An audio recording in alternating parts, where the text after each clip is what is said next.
care what anyone's told you. It's okay to want more. Oh, honey, I hope you're ready for this episode. If you are, get your pen, your Post-it, your ambition planner, and let's go.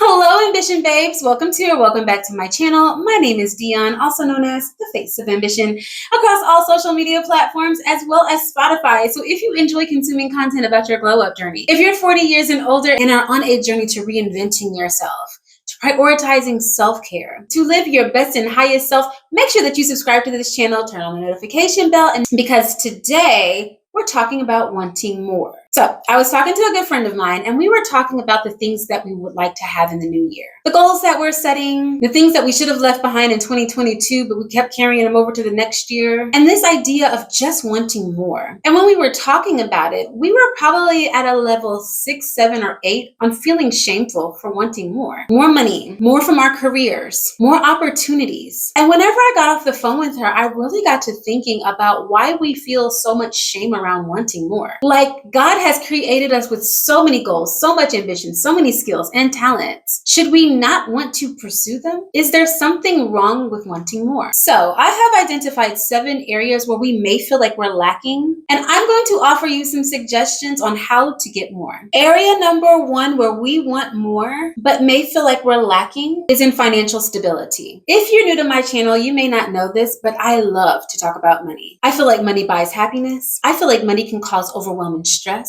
I've seen people get divorced because of money. I've seen how the lack of financial security can keep you up at night, cause you to doubt yourself, and ruin your relationship with God. That's why this idea of shame around wanting more money is always baffling to me. Not having the amount of money that you need or desire creates this sense of overwhelm around debt. Lack of having the things that you just need or desire. Not having enough money in your savings account. Not being able to go on the trip with your girlfriends this summer.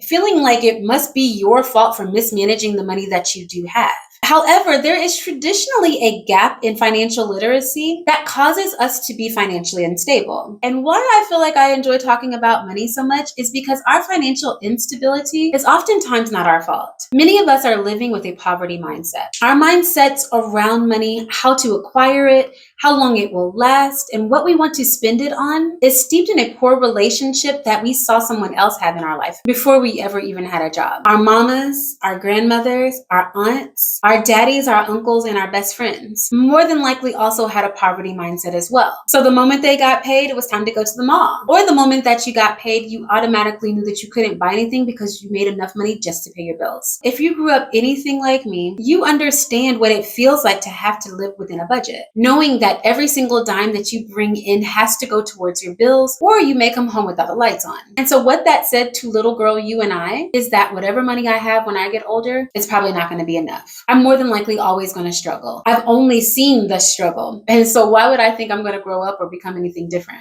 Who am I to experience something better than my ancestors have? Our financial mindset and emotions around money can make us do things we never thought were possible and break relationships that we thought would stand the test of time. And there is nothing wrong with wanting more money. The first step in cultivating a positive money mindset sounds really simple, but once you get into it, I'm sure it's difficult, is to make a living budget. A living budget is different from a month-to-month budget because it actually moves with the ebb and flow of your life. Right now, it's the holidays. You're never going to be able to convince me that you're spending the same amount of money this month as you will in May. Therefore, your budget has to change just like the seasons. Identifying exactly how much money you make, what your expenses are, and how much money you want to save every month is a foundation to managing your budget. Once you understand exactly how much money I have, how much money I have to put out, and how much money I'm saving, now you can start identifying ways to make more money. I heard someone say that it takes 7 streams of income to be a millionaire. The idea of having 7 jobs seems exhausting, but I could manage 4. There is a passion that lives inside of you that someone needs and would pay you for, but you haven't taken the time to explore that opportunity because you've been so busy. You've been completely overwhelmed just doing the job that pays the bills, that you're not considering the job that will give you the financial freedom that you desire. I could probably create a whole video on wanting more when it relates to money, but I got 6 more gems that I want to drop at your feet today. But the last thing that I will say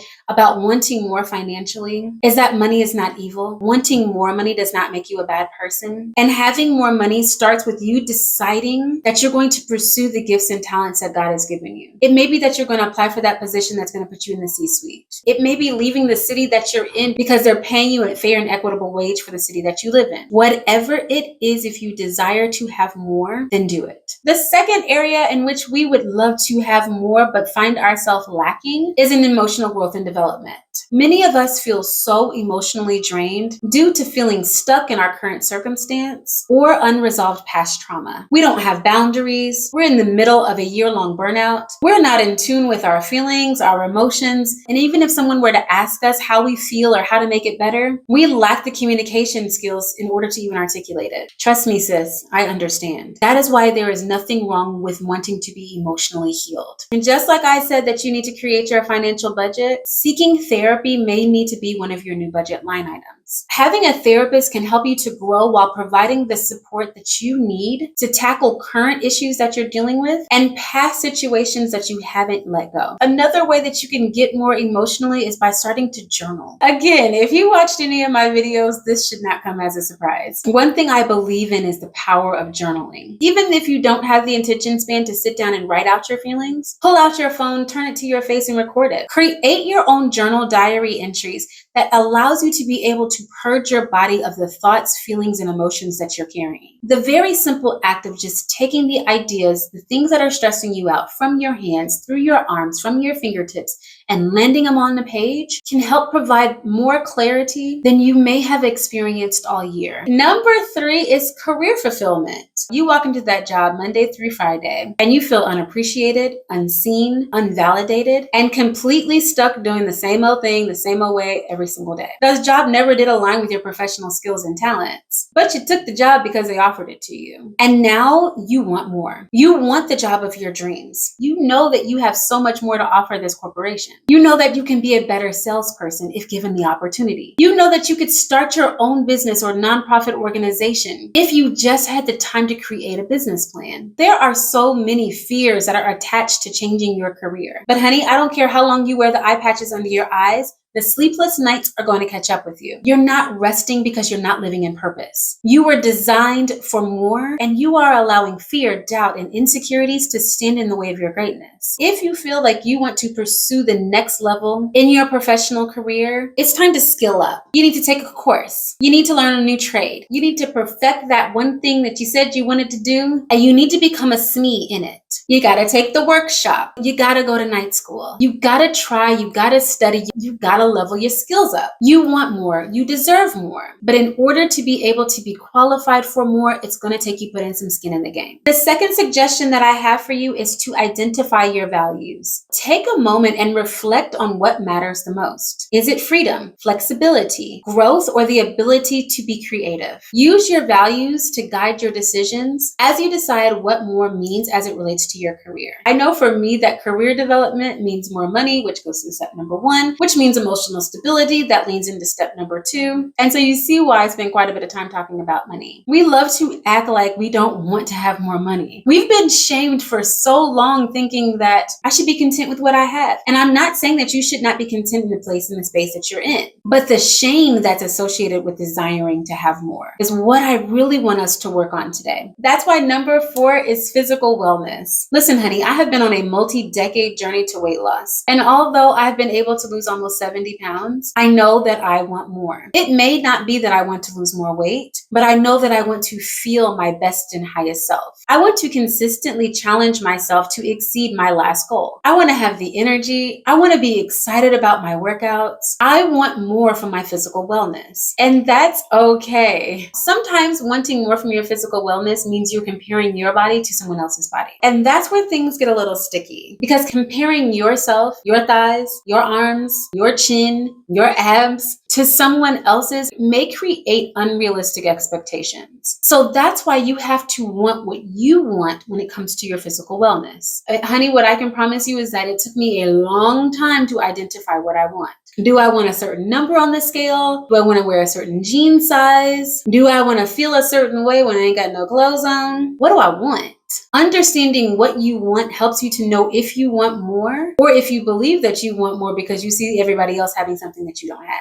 I want you to identify exactly what you want and set realistic goals and expectations on how you're going to get there. I give you this example all the time. If you want to lose 15 pounds in the next 3 months, take that larger goal and break it down. 15 pounds in 3 months means 5 pounds a month equals 1 point something something every single week. Now that you know exactly how much weight you want to lose every week, now you can create the meal plan and the workout agenda to be able to align with your goals. You can have more, baby. You can have the body of your dreams. But in order to get more, you're going to have to create a plan. In order to create a plan, you're going to need to know what you want. In order to know what you want, you're going to have to turn within and be honest with yourself about your body goals. Number 5 is you want more in your relationship. Yeah, girl, I left this for the middle of the video because we might be sitting here for a little while. You want more. You desire more. It was good when I was 25, but it's not enough now. I want more intimacy. I want more passion. I want more communication. I want you to make more money. I want to make more money. I want us to change our living conditions. I want to have a husband. I want to have children. I want to have consistency in our intimacy. You want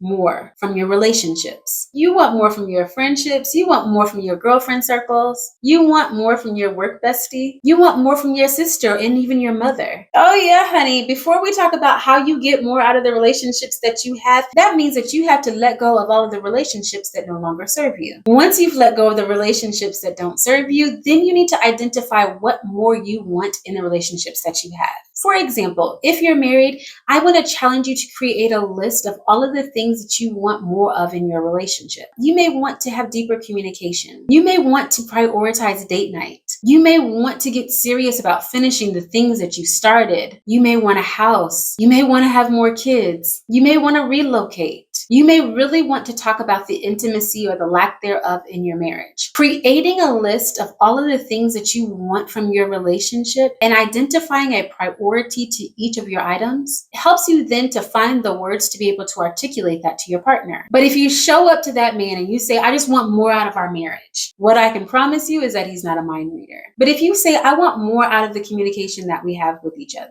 I want us to put our cell phones down, for us to fold our arms and cross our legs and look in each other's faces when we're talking to each other. I want us to schedule date nights and leave our phones in the car where we're just alone with each other, where we can reconnect. We can talk about our dreams and fears. We can have a great meal across the table from each other. If you want more from your relationship, there is nothing wrong with that. But you have to make sure that you know exactly what you want and that you're giving what you're requesting. Oh, because sis, we're so good at asking for what we want, but be prepared for a rebuttal. Because mama always said, if you play with a puppy, you might get licked in the mouth. If you start the conversation of wanting more in your marriage and you're really specific about what you want, he or she may have some things that he wants out of that relationship as well. And so be prepared to have this conversation with an open heart and an open mind. Lowered shoulders, removed guard, patient ears, and slow to speak. If it's important enough for you to mention, then it's important enough for you to listen. And wanting more out of your relationships is important. So it doesn't matter if this is your partner, your husband, your sister, your mama. Taking this same methodology and applying it to any form of your relationships should start an amazing conversation that leads to both of you all understanding how to give each other what you need. Now, if this conversation leads to an argument, well, that's for another video. Because if I tell you that I'm unsatisfied with the way that we communicate, mom, best friend, sister, coworker, and you get defensive, I may be expecting that, but when you come at me with a jab, when you're trying to be nasty, when you're trying to degrade me or hurt me, well, like I said, that's a topic for another video. I do just want to encourage you to focus on the quality of your relationships as opposed to the quantity. Nurture the people that love you. Communicate with them openly and freely. Request what you are willing to give, and always be willing to evaluate your relationships. Number 6, in the area that we feel as if we want more but aren't feeling fulfilled, is in our spirituality.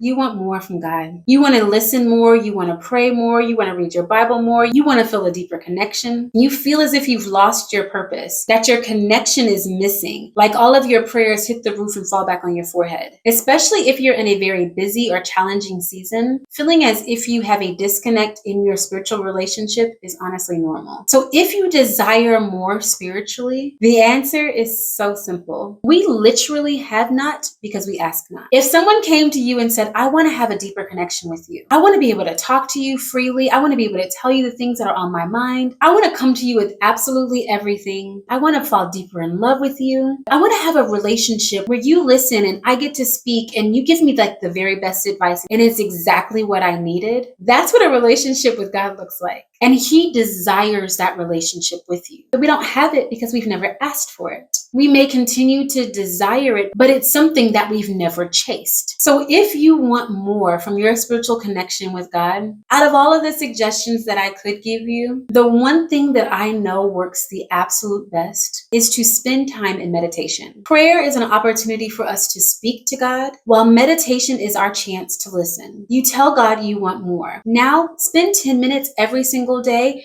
meditating and listening. You can do this in silence. You can do this with spiritually uplifting music. You can do this as you walk in nature. It should be a time where you are being intentional about listening to the voice of God. Sometimes the voice of God will show up in the actions of your children. Sometimes it'll show up in nature. And sometimes it's a feeling that just comes over your body and the answer feels as if it's written on the wall. It's very difficult to experience those moments when we're always in motion, when we're never intentional about listening, when we're asking for guidance, but we're never creating the time to actually hear. If you want more out of your spiritual connection, ask God for it and be willing to listen to His answer. And the seventh area where we really want more is in our personal growth and development. We feel stuck in a routine. We do the same thing for the same people. We show up every day. We're reliable. We do the things that we should do for the people that we should do them for, but we fail to prioritize self-improvement.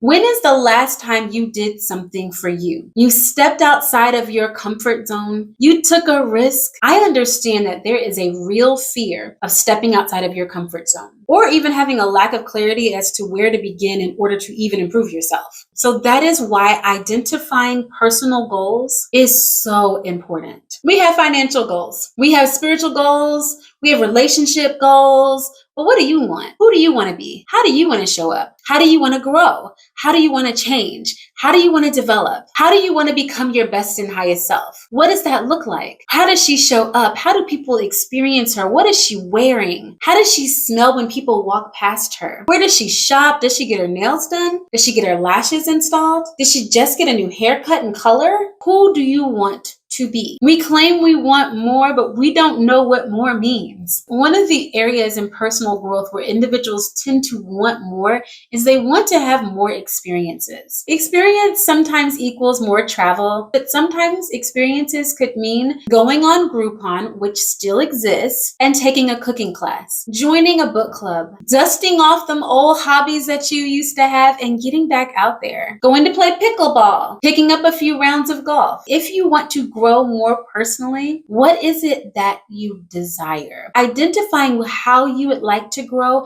and the goals associated with your growth helps provide clarity and direction on exactly where you are and where you would like to go. We don't know ourselves because we don't spend enough time with ourselves. I spend so much time with so many of you on Instagram. I probably know more about your life, your personalities, and your desires than I know of my own. But the moment that I'm intentional about knowing what I like, the ways that I want to grow, the areas of my life that no longer serve me, the things that I want to accomplish, my drive, my goals, my ambitions. When I finally listen to that fire in my belly, I know that I desire growth and I know the areas in which I desire it in. It's time for you to get clear about what you want and intentional about pursuing it.